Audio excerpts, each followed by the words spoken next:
What is up, guys? Welcome back to the channel and welcome to this prediction video. For this one, we will be covering the Europa League final, which is taking place this Wednesday on the 22nd of May at the Aviva Stadium in Ireland, as Atalanta from Italy and Bayer Leverkusen from Germany go head to head. Now, the last time that Atalanta and Bayer Leverkusen played one another was actually last season on the 17th of March. At that point, Atalanta were doing quite well. They had already won their first leg meeting 3-2. They got another goal way late in the first minute of injury time through Boga, which essentially put Atalanta through in the tie 4-2 on aggregate. Bayer Leverkusen obviously feeling disappointed, but at that point, they still had other options in terms of at least trying to challenge for the league. While for Atalanta, this one was supposed to be a real massive step forward for them, but unfortunately it didn't really amount to too much at the end of the day.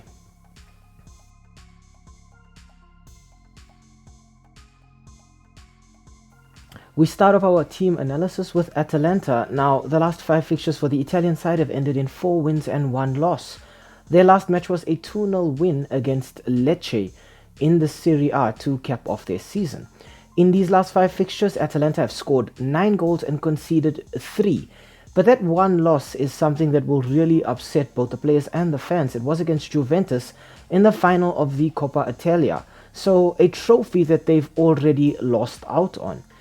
I think the first player we've got to talk about for Atalanta has got to be Scamacca, who was part of that West Ham side that made it to the Conference League final last season. Unfortunately, he couldn't play in that match due to injury, but he's already got 16 goals and 7 assists for Atalanta this season, so I expect him to be the major danger man. He is the number 9 here.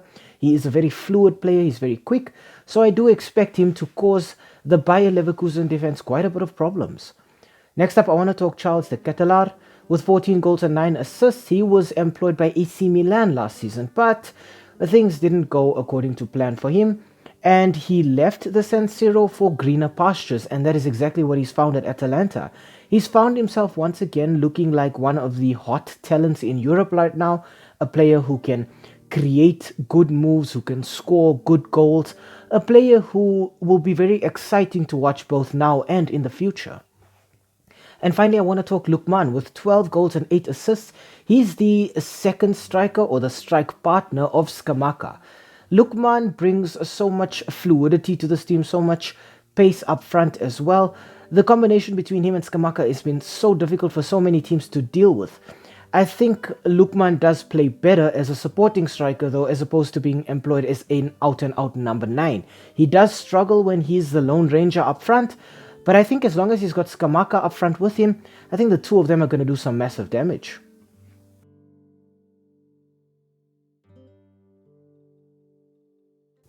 Okay, on to the opposition. For Bayer Leverkusen, the last 5 fixtures have ended in 4 wins and a single draw. Their last match was a 2-1 win against Augsburg in the Bundesliga. In their last 5 fixtures, Leverkusen have scored 16 goals and conceded just 4. So we can see this is already a team that likes to attack. They like to get at the opposition. They do leave themselves open at the back, but it doesn't matter because they just have such a high goal output. Actually, if we look within these last 5 fixtures, there are a few matches where they've actually put 5 goals past their opposition, so they're not messing around. The standout player, I think, for Leverkusen in terms of getting goals has got to be Victor Boniface. With 21 goals and 10 assists, he's been the out-and-out number 9 at Leverkusen. He's been the man getting the goals, getting the headlines, just being a real problem for so many defenses to deal with. And I think also knowing that this Leverkusen team is largely featuring players that we're not really too familiar with has made it so difficult for other teams to deal with them because they're just unaware of what's happening or what these players bring to the forefront. Next up, I want to talk Florian Wirtz.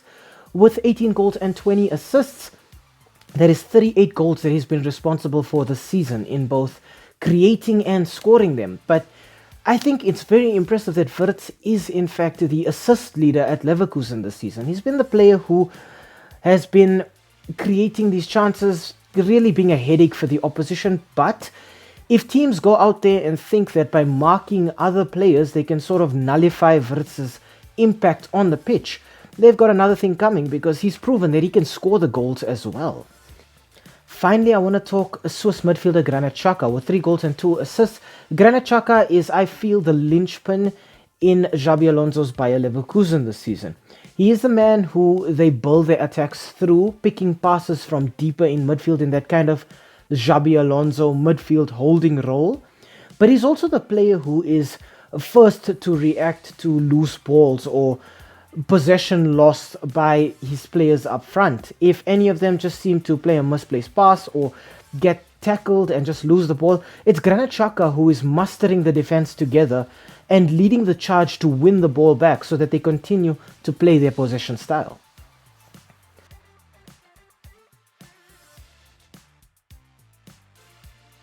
Okay, on to the head-to-head in the S3M2 Verdict. Now, when we look at the head-to-head between Atalanta and Bayer Leverkusen, these two sides have met twice in the past only, and both were last season. And unfortunately for Leverkusen, they lost both of those fixtures, the one being 3-2 and then the other one being 1-0 at home. Atalanta did score in both of those legs, so maybe mentally they're feeling as though they know what it's like to score against this Leverkusen team. Atalanta obviously playing quick, decisive counter-attack football, looking to penetrate the opposition, whether it's with long balls or quick passing, but just looking to transition very quickly from defense to attack.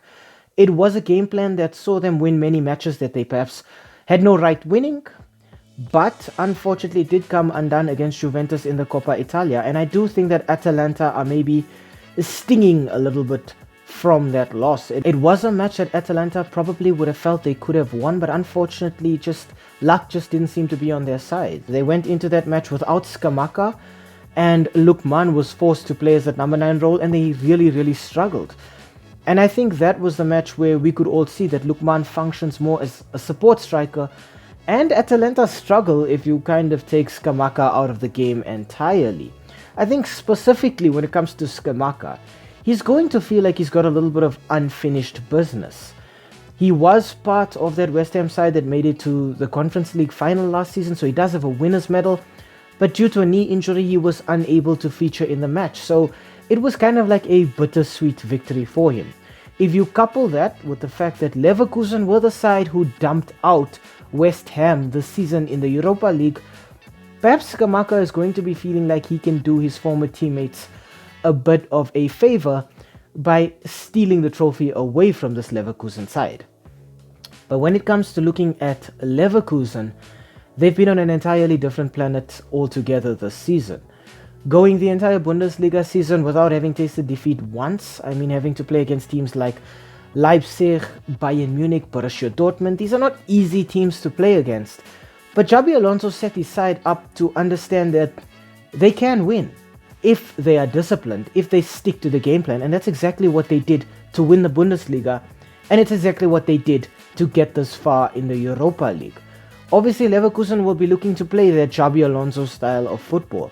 Keep the ball, pass the ball, move the ball. Dictate play and just control everything as much as possible. Their possession game is just so clinical, so fluid, and so difficult for teams to deal with, because when you think you've isolated them in one area of the pitch and nullified the threat, Leverkusen somehow find a way to just split the pitch apart and make it so much bigger than what it actually looks like. I think right now Xabi Alonso's instilled this kind of resilient, die-hard mentality in his team. This is a team that has scored so many goals in injury time, where it looks like even if they're 1-0 down and it's 90 minutes on the clock, they still believe that they have the potential to win it, and they don't give up. They continue pressing, they continue pushing until they go out and either get their draw or get their winner.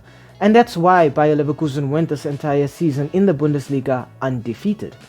I think also when you look at these two sides, they kind of mirror one another in their route to the final. Both sides had to obviously go through their group stage, and they did so as group leaders without tasting defeat. Atalanta, unfortunately, maybe looking a little bit weaker with 2 draws, but Leverkusen winning all 6 matches.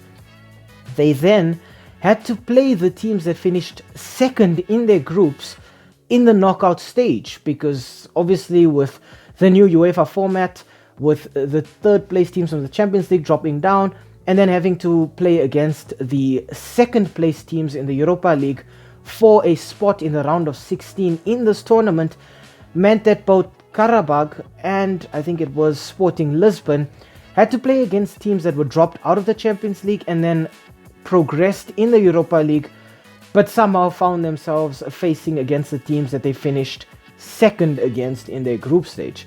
And obviously Atalanta and Bayer Leverkusen, having beaten these two teams before in the group stage, made no mistake the third time running, and they just continue to progress. Interestingly as well, Bayer Leverkusen had to beat West Ham to get here, and these were the defending champions of the Conference League, so it's not an easy team to play against. Fair enough, West Ham are slightly weaker, having obviously lost Skamaka and then Declan Rice to Arsenal. But Atalanta proved to be the surprise package here after they were drawn against Liverpool in one of the knockout rounds and just managed to silence the Anfield side altogether. Liverpool looked like they were at 6s and 7s. They did get a decent result in one of the legs, but in the first leg they were just so entirely humbled that it didn't matter. So both of these teams deserve their spot in this final. However, I do think that knowing that Atalanta have already lost a final means that psychologically they've taken a bit of a knock. You couple that with the fact that they're now playing against the most dominant side in Germany this season, and it has to play a role in how they prepare for this game psychologically. I think Bayer Leverkusen come into this one with just too much momentum. They're looking like a freight train that just is not going to stop. There is that kind of stereotype of how great German engineering is, and we see that on display with Bayer Leverkusen. They're such an efficient side, just a side that doesn't know when to give up, and I think they're going to carry that attitude into this fixture. I think Leverkusen win this one. I think they control the game. I think Atalanta do get one or two decent chances. I'm not sure if they put those chances away.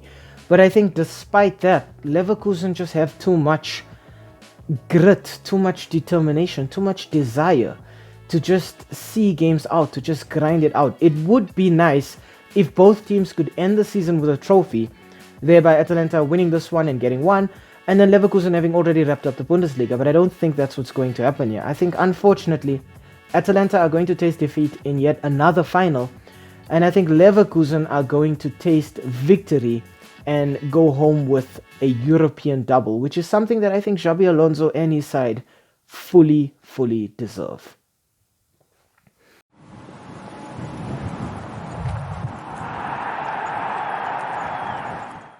Hi, thank you for making it to the end of this video. We really appreciate the watch time and the fact that you took some time out of your day to spend it with us talking about the sport that we all love. If you enjoyed the content, why not, drop a like down below or comment in the comment section. Maybe even consider subscribing to the channel. And I mean, while you are here right now, have a look at some of our old videos too. They should be appearing on the screen right now, along with that subscribe button, so you know exactly what to do. Thank you so much, it really helps with the YouTube algorithm, and have a great day out there, and we hope to see you again very soon. Thanks, stay safe.